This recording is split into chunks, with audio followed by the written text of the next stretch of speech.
Thanks for tuning in to Discover Stories on Reimagine Radio. Before we get started, here's a word from our sponsor. Do you wish you had a voice in making some of the world's most popular websites more accessible?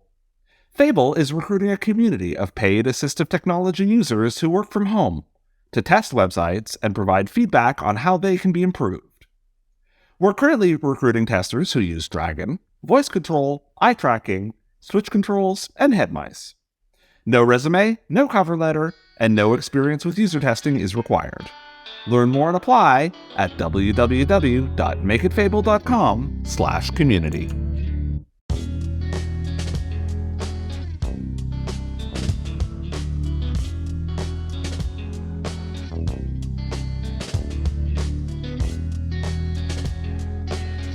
Hi, Marie-Michelle. Thanks for joining us on the VAMS podcast. Really great to have you here today.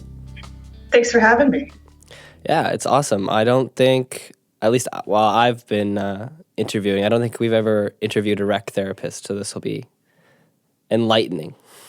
Oh, excellent. Well, I'm glad to be the first. Great. Maybe we can start off by you can introduce yourself a little bit. Tell us about yourself, sort of. I guess we can sort of get into rec therapy, but if you want to tell us about yourself first, that would be great. Ooh, all right. So my name is Marie-Michelle, and I am a recreation therapist at GF Strong Physical Rehab Centre here in Vancouver, beautiful British Columbia. And I have been doing this for about 5 years now. But a little bit about me, and I know we might go through this a little bit later, is I'm originally from Ontario. I did my undergrad at the University of Ottawa in health sciences and health promotion, where I did not learn about rec therapy at that point. I think I wanted to be an OT or a physio, but realized after a little while that I just wanted to be a little bit more. There was something missing, and I knew I always enjoyed being active. I knew I always enjoyed, getting people ready to go traveling, and I had to find a way to build that into that. And so when I found recreation therapy, it was a little bit of an aha moment. Oh, nice. Yeah, and so finding that program out here in BC was, I think, that first kind of step into realizing that this is what I want to do as my career. And so, again, thanks for having me today, and I look forward to. I am stepping in a lot of very big shoes here. I've got some colleagues here who've worked with me, who have worked at GF Strong for at least 25 plus years, and Wow. I hope I do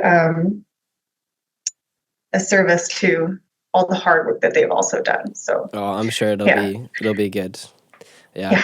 Maybe then we can start off by just explaining a little bit more about what you do as a rec therapist, because I think I know a little bit, but I definitely don't have a very strong grasp on the duties of a rec therapist. So recreation therapy, it's a question that I think as a recreation therapist, I can speak for all of us.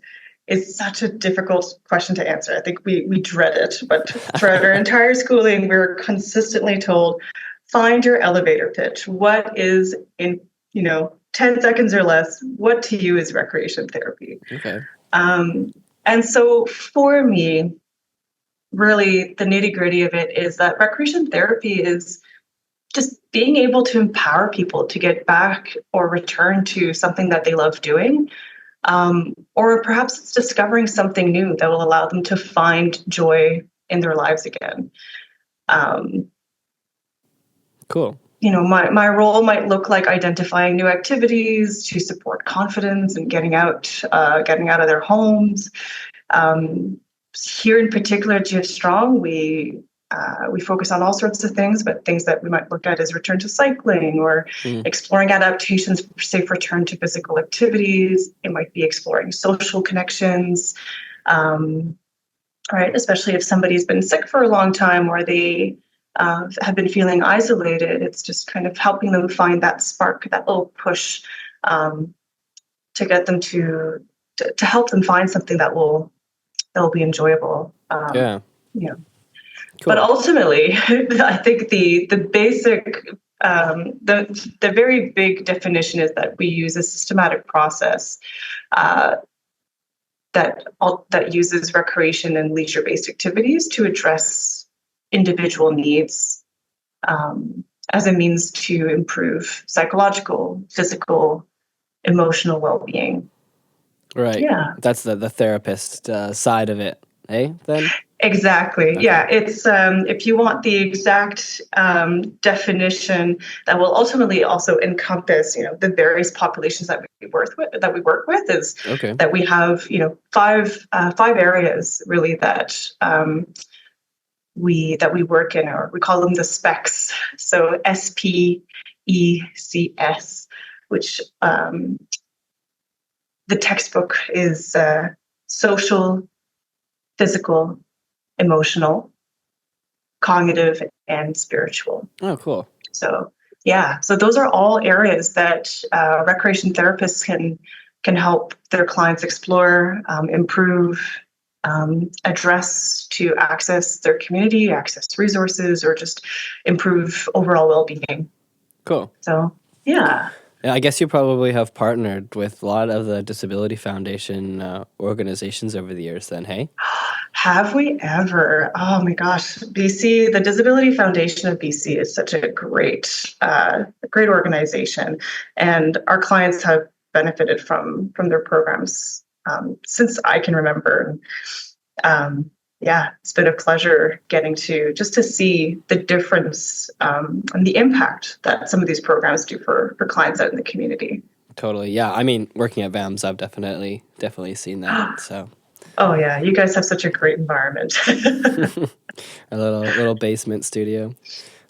What was the main reason that you started doing it? I know you somewhat touched on it, but maybe coupled with your interests as well as your schooling, could you maybe tell us why you ultimately decided that this was the right path for you?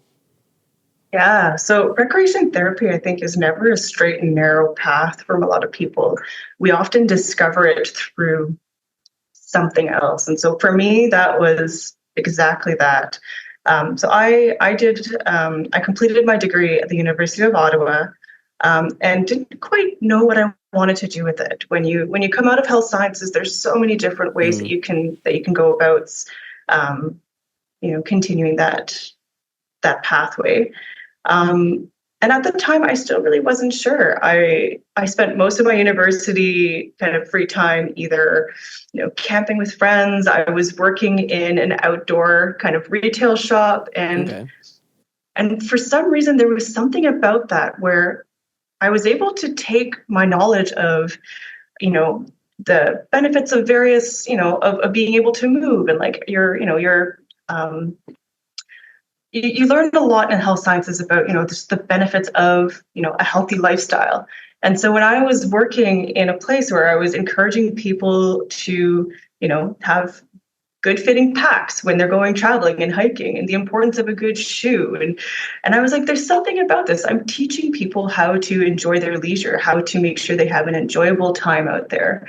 And I was like, there's got to be something like this. And it was when I was reading some of the questions that you were sending out, I realized I was like, this was my calling from the beginning.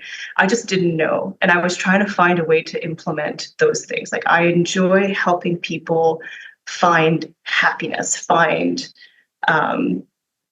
passions, find meaning in the things that they're doing, and having a good experience doing so. And so when I was done university, I started volunteering in different things. I volunteered with a physio. But what really ended up being the final call for me for rec therapy was I found a volunteer position in a local, in Ottawa, as the Royal Ottawa Hospital for Mental Health. Okay. And I was introduced to the recreation therapist there, and I was just like, what? What is that? I've just done 5 years of school, and I have never heard of a recreation therapist. And she was working with a geriatric psychiatry population, which is, quite difficult, but the joy that you could see in some of these folks just being able to engage in something and having a conversation with somebody and just experiencing some kind of like a normal everyday activity was so eye-opening. Yeah. And I thought, well, where else? What other populations do these folks work with? And after doing a little bit of diving into the topic, I realized that there was a program in Vancouver or in BC through Douglas College. Oh, And okay. it was so quick. I quit my job. You're like, this is I it. packed my things. I said goodbye to my family, and I said, they supported me wholeheartedly in this. And I started my pathway into recreation therapy. Amazing. I grew up playing hockey and being into sports, and and so having the choice of knowing that there were certain leisure activities available to me was always so important. Right. And so, yeah, I think recreation therapy was just that stepping stone to being able to take everything that was important. Just knowing that leisure and recreation is such an important part to our well-being. So yeah, over the moon when I found out it was actually a job. Yeah. Yeah, Yeah. I think that answers the question. Totally. And maybe you could talk a little bit about the clients and people that you see and help, and what are the challenges that some of them face, and how have you seen recreation sort of help them out? Okay, a question within a question within a question. I Yeah, love maybe you those. can, let's just start like with the first bit. I do. I see where that goes, and I Yeah, think I yeah. do have some. So let's just start with who I work with. So Yeah, that's I've probably worked with a best. few different folks. Again, I've been a CTRS is the certification that we get at the end of our program. And so I've been a certified recreation therapist or therapeutic recreation specialist since 2019. So it's not Okay. been that long, but I've had the chance to work with a few populations so far. I started off with in a lovely facility for young adults with mental health and complex healthcare needs. Mm. And so that was a really interesting population to work with. Um, That very, sounds challenging. very challenging, but also so rewarding because they create their own little community in there, Mm. um, and ultimately being able to provide opportunities for emotional expression, for positive emotional expression, for community integration, right? Getting people out and making sure that some of those needs are met, being able to chat with them and kind of understand their needs and wants uh, was really interesting. Hmm. And then later, I ended up working at GF Strong, which was, I think, ultimately one of my dream spots to work. And I started off with an adolescent and young adult population, which, in terms of challenges that they face, it was anything from concussion to acquired brain injury to spinal cord Mm. injury, um, neurocognitive or neuromuscular. We really saw a little bit of everyone, and I think some of the challenges that our young adults have is there's not a lot of supports for young adults with disabilities out in the community, or I find so that was always something that was a bit challenging, was trying to find a place for them where they could feel comfortable, Right. either chatting with others about their experiences or and it's not to say that people need to find activities that they can do with other people with disabilities. I think it's actually quite important to advocate and normalize, inclusive leisure across our community. Totally. But it can just be difficult for them because their peers are just so. Sometimes they've grown up with this disability, and their peers have gone different ways, and so they find themselves quite socially isolated by a certain time Mm. in their life. So that was a big barrier and a big piece to kind of work with them. Yeah, I can imagine that would be Um, especially challenging for like a younger kid, or yeah. even like teenagers especially too struggle a lot with that already as it is. Hmm. So I can Yeah. imagine that would be a pretty delicate Yeah, sometimes situation. it's already a time in our lives where we can feel quite alone in some of the problems that we face, Mm. no matter how trivial. And sometimes a lot of them, they start off at Sunny Hill, or they start off in like with the kids services, and they get tons of support. And then suddenly they grow out of, the system, or they grow out of the supports provided for kids. And they're kind of left facing a lot of this stuff alone. And that's a really tough part. And so a lot of the work that the team at GF Strong, or those working with adolescent and young adults, is just trying to find and advocate for more supports as they kind of transition out of those services. Mm-hmm. Yeah, right. And now, yeah. Anyways, sorry, what you're gonna say? No, yeah. So it's like it's a big piece that's lacking in just in those supports. Is that as you transition or age out of something, it's just suddenly you're kind of left with nothing, and sometimes there's it's a little bit of a shock to the system for them. Yeah, I actually have some experience with that because I've actually dealt with childhood cancer, and the difference between the BC Children's Hospital and the rest of the hospital system is very different. And it's like, luckily I sort of was fine by the time I was 18, but I know some people who have just had their like sort of the treatment split in between the two facilities, and it's like, so very shocking, very shocking. It's very shocking. It's just you're changing your team that maybe you've had for a very long time, and like that's a huge thing to go through as a teenager, right? Like I don't know exactly how long of that period of time it was for you, but that's a tough thing to go through at that period when there's so many, like milestones and like things that you want to do with your friends, and you might not be feeling good, and you're kind of feeling left out, and like, how do you manage those things? Totally. It's very isolating for teenagers who have to go through that. So I'm sorry, but yeah. Yeah, no, I just have a bit of an insight into that, so that's cool. Absolutely, yeah, absolutely.